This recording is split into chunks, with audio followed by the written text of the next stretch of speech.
So this is not going to be the sexiest video, but an important topic nonetheless. I want to talk about the recent supply chain attacks and then give you 3 practical tips that you need to check today to make sure all of your Python projects are safe also going forward. So let's dive in. And I want to start with quickly explaining what these supply chain attacks are, right? Unless you've been living under a rock, you have probably seen them pop up, mostly in the NPM package manager. But what essentially happens is anytime you download an external package, whether that's through NPM or through pip, through PyPI, you can download some compromised software that contains malicious code that can be executed. And this usually happens when the maintainers of those packages either are clicking on phishing links or get phished, CI tokens are stolen, or there are malicious packages with slightly different names that your AI agents install on your system. And then step number 2 is that these packages actually get published to the official package managers. And then step number 3, and this is where it's going to impact you or your AI agent is going to install it and it will scrape all of your data. It will get SSH keys, your environment variables, API keys, and pretty much anything it can get its hands on. So it will scrape all of this information and send it directly to the attacker's database. And we've gotten so used to working with all of these package managers, especially in the JavaScript and in the Python ecosystem. But what you should really know about this is that every time you import a package, it's the same as running an arbitrary script on your machine. So when these sources where you are getting all of your packages from cannot be fully trusted, you are literally playing Russian roulette on your system. And the biggest attacks recently have all been within NPM. So we had Axios and also recently TanStack, which, by the way, on that day that TanStack was compromised, I that morning worked on a project that used TanStack. So I almost got hit by this attack. Now there was a very short window of only 20 minutes or so, but that goes to show how dangerous this can be. I was working on an internal dashboard for my company where I was building some React components and I used TanStack. That's how serious this can get. So that's also why I wanted to make this video, because we also see more and more of these attacks moving over to the Python package index manager.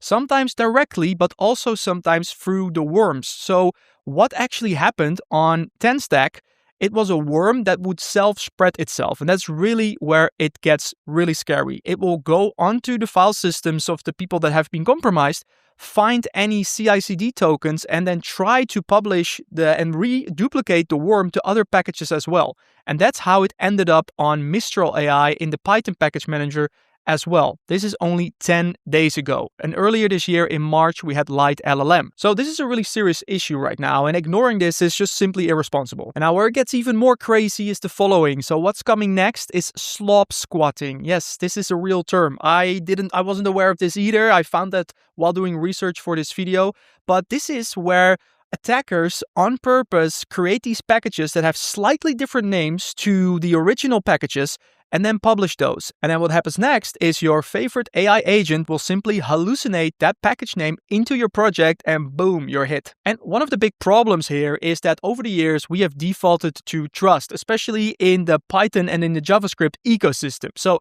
almost every new project tutorial or course starts with, hey, let's pip install these 20 packages and then start from here.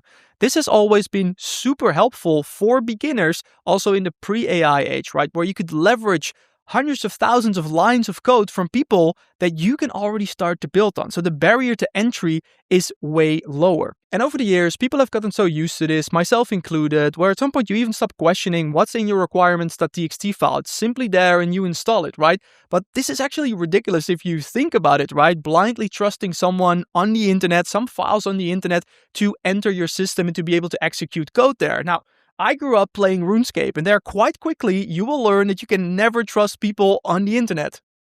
And yet we have all gotten so used to these package managers. And where it gets even crazier is that nowadays these attackers are also targeting your AI coding agents like Claude Code, like Gemini. And this is so scary. They can then execute the CLI command to run the agent harness and not only scrape the credentials that they kind of beforehand can put in the code, right? So these are probably searches and regular expressions to find common patterns, but now they can literally use your AI agent to crawl and to scrape. All right, so now what can we do about this as Python developers, right? How can we protect ourselves? Well, the first thing is to stop using pip directly, and I recommend to switch over to UV.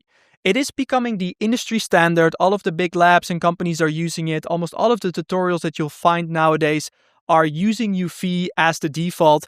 And UV allows you to input the settings that I'm going to give you in the remainder of this video to protect yourself. So I have an entire video on UV as well. The developer experience is also way better. So if you're not familiar with UV yet, I highly recommend to check this first. But now let's get into the particular settings. So when you are using UV, you are not working with a requirements.txt file, but rather with a PyProject.toml file, where we can do a lot more. So if I come here in a new project and simply do a UV init, it will set up the project, and here you can see that we have the default one. Now I can simply start to add packages to this. Let's say we add the Pydantic library, and now you can see we install this. This is how we use UV. And now 2 of the 3 settings that I will share with you that will already almost make it impossible for you to get attacked go under the tool.uv settings over here. So if we come over to the PyProject.toml, we can simply put a tool.uv in here. So this is where we're going to add the settings. And the first one that we're going to add is the following: add bounds exact. Now what this will do, instead of the default behavior where it will add a lower bound, meaning that UV will satisfy pretty much every version of this package that is equal to or greater than, so newer than, so more riskier than, we add the exact bounds, and then it will lock it into place to an exact version. So if we come over here, you can see right now that the default behavior, it used this notation, right? Equal or greater than. So now if we add the add bounds equals, and we set that to exact, and we save this, and we now do a UV remove Pydantic, you can see we now remove it, and let's now see what happens if we add it again. Here you can see now it's using the double equal notation to pinpoint that version exactly. All right, so that's step number 1, to ensure that in the future, not some new version gets automatically imported into your project. All right, and then here is the second one, which is actually the most critical one. Exclude newer, we can set that to 7 days, or however safe you really want to be on that one. So this pretty much means that any package that is younger than what you put in here will not be downloaded. So typically what happens when a package gets compromised, at least within the first 24 hours, luckily some people will notice, they will fix it, debug it, and take it down. So putting a 7-day cooldown window on there is really a safety measure in there. Most of the direct vulnerabilities will have been patched by then. And now I also recommend to play a little bit with these settings so you understand them instead of just blindly trusting a dude on the internet. Pretty ironic, right? So look at this. If we have the Pydantic library, we see the exact version over here, 2.13.4, right? We remove it, and I now let's set this to a crazy like 100 days number, and we add the Pydantic library again. You can see that we are now at 2.12.5, a much older version. So this is how you can validate that. And now when it comes to these settings, you have 2 options. So you can simply put them in the PyProject.toml file and then use that throughout your project. So you just do a double check, which is actually what I recommend. So they also end up in version control. But you can also configure user level settings in a uv.toml file. So if you want to know more about this, you can go to the official documentation. Okay, then tip number 3 is to use the locked version of running UV sync, especially in CI/CD environments, but also locally. So how this works: whenever you do some type of operations with UV, it creates this log file, which is the ground truth, the snapshot of what things should look like.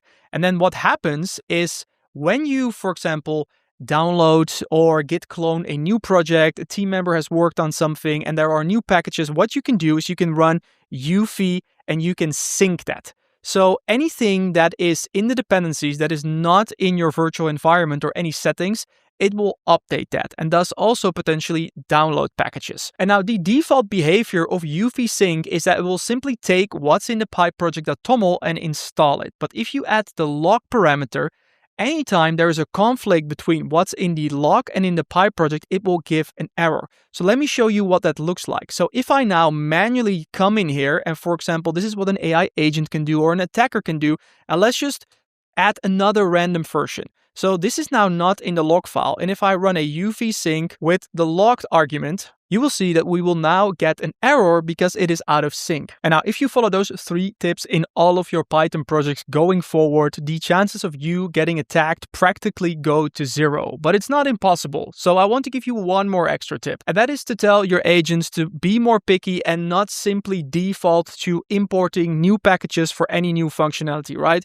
So you can simply put this in your agents.md file or Claude.md file and do something like this where you add the dependency section. Now this is just an example, but tell it to not add new dependencies without asking. So every dependency should really earn its place, and you should make an educated decision as to whether you want to import something or simply rebuild some of the functionality from that library and import it or recreate it in your package, right? You can simply give a GitHub URL and link it or point it to a specific function or clause that you need and let the AI agent build that. And in that way, you don't have the dependency, right? And you actually own the code, which in a lot of cases makes a lot of sense, because why import thousands of lines of code if you only need a tiny component? So just generally be more careful with packages, right? I think we have to change the narrative here where we don't start with all of the packages. Every dependency really has to earn its place, and we also need to specifically instruct our AI agents to be careful with UV adds, pip installs, all of the things really it does behind the scenes, especially if you run in these YOLO loops and just let it go off and solve problems for hours on end. Alright, so those are the tips that I recommend to start taking seriously today if you don't want to get pwned in the future. Now, if you found it helpful, please leave a like and also consider subscribing. And now, if you want to continue learning and you're interested in building safe and reliable software, especially with a focus on AI and using the Python programming language, I have 2 options for you. So the first one is a video here on YouTube, a crash course on how to build AI agents in Python. And the second option is my GenAI Accelerator course. I will leave a link to that in the description. This is a 6-week track where I will teach you step by step how we build and deploy all of the solutions for our clients at Datalumina, which is an AI development company. So if you're really interested in becoming an AI engineer, make sure to check that out next.